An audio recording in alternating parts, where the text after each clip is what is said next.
హైదరాబాద్లో public private భాగస్వామ్యంతో తెలంగాణ నైపుణ్యాల విశ్వవిద్యాలయాన్ని స్కిల్ యూనివర్సిటీ ఆఫ్ తెలంగాణను స్థాపించి నడిపించాలని నిర్ణయించింది. ఈ విశ్వవిద్యాలయంలో 17 వివిధ పరిశ్రమలకి అవసరమైన నైపుణ్యాలని నేర్చే సర్టిఫికెట్లు, డిప్లొమా, డిగ్రీ కోర్సుల్ని ప్రారంభం అవుతాయి.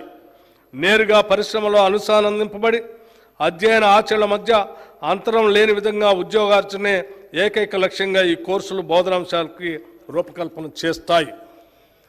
కృత్రిమ మేధో పరిజ్ఞానం తెలంగాణ కృత్రిమ మేధో పరిజ్ఞాన రంగంలో ఎంతో ప్రగతిని సాధించింది. ఈ రంగాన్ని మరింత బలోపేతం చేయడానికి హైదరాబాద్ని ఈ రంగంలో అగ్రగామిగా తీర్చిదిద్దేందుకు ప్రణాళికలు సిద్ధం చేస్తున్నాం. మన నగరం భవిష్యత్తులో ఏ కంప్యూటర్ పరికరాలతో అత్యాధునిక కృత్రిమ మేధో పరిజ్ఞాన పరిశోధక కేంద్రంగా రూపొందించబడుతుంది. తెలంగాణ కృత్రిమ మేధో శిఖరాగ్ర సమావేశం హైదరాబాద్లో ఈ సెప్టెంబర్ 5-6 తేదీలలో జరుగుతుందని ప్రకటించడానికి ఎంతో ఆనందంగా ఉంది. కృత్రిమ మేధో పరిజ్ఞానం అందరికీ ఉపయోగపడాలి. Making a work for everyone అనే ప్రధానాంశంగా జరిగే ఈ సమావేశంలో ప్రపంచవ్యాప్తంగా నిపుణులు, ప్రభావశీలులు మొదలైన వారు 2000 మంది హాజరవుతారు. ఈ సమావేశం ఏ రంగంలో తెలంగాణ యొక్క పురోగతికి చాలా దోహదపడుతుంది. తెలంగాణలో ఇంకా ఫైబర్ గ్రిడ్ సౌకర్యం లేని మారుమూల ప్రాంతాలకు దాన్ని విస్తరిస్తాం.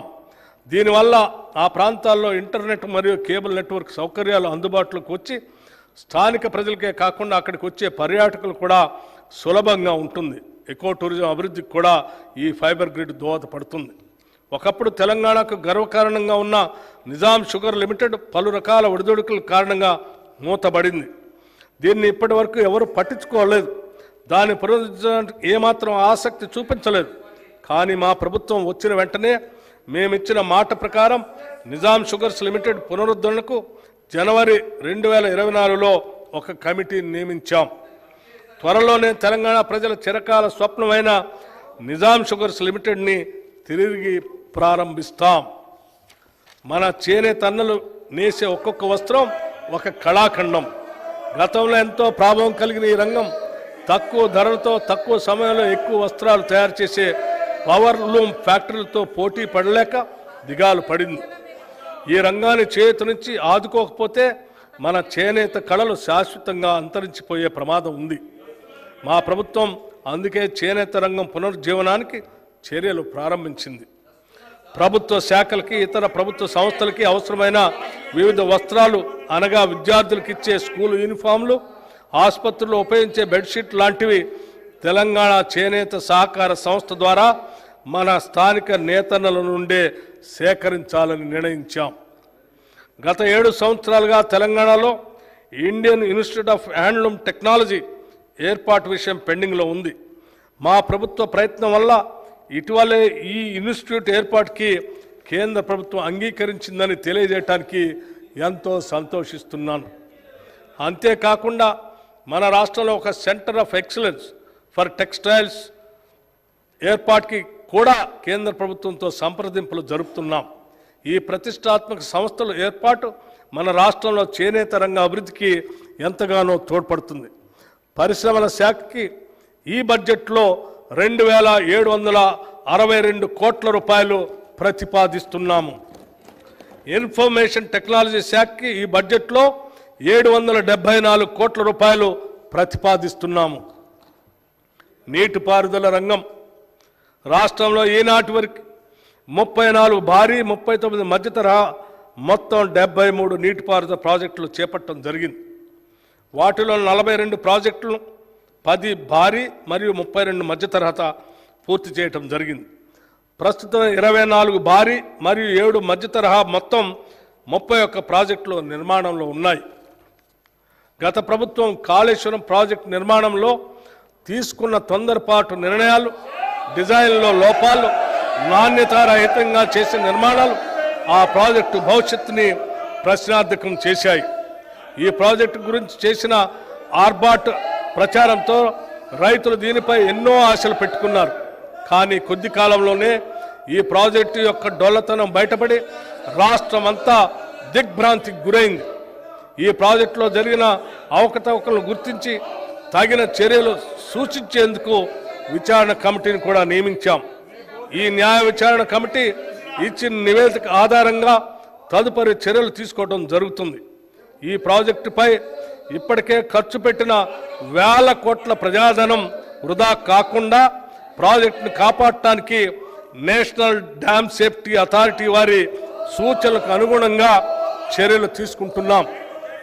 గత ప్రభుత్వం చివరి దశ నిర్మాణంలో ఉన్న చాలా ప్రాజెక్టులు పూర్తి చేయకుండా నిర్లక్ష్యం వహించింది. దీనివల్ల ఎంతో ప్రజాధనం ఖర్చు అయి కూడా ప్రజా అవసరాలను తీర్చడానికి ఇవి వినియోగంలోకి రాలేదు. మా ప్రభుత్వం తుది దశలో ఉన్న ఇలాంటి ప్రాజెక్టుల్ని మరియు ఆయకట్టు తక్షణం పెంపొందించే 6 ప్రాజెక్టుల్ని ఈ ఆర్థిక సంవత్సరంలో మరియు 12 ప్రాజెక్టుల్ని వచ్చే ఆర్థిక సంవత్సరంలో పూర్తి చేయడానికి నిర్ణయించాం.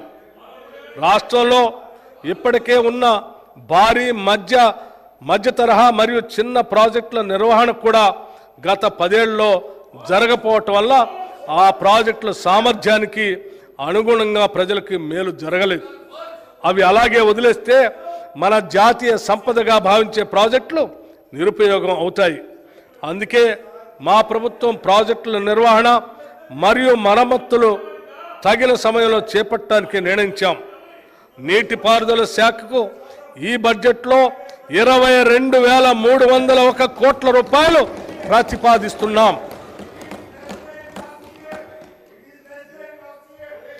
నాణ్యమైన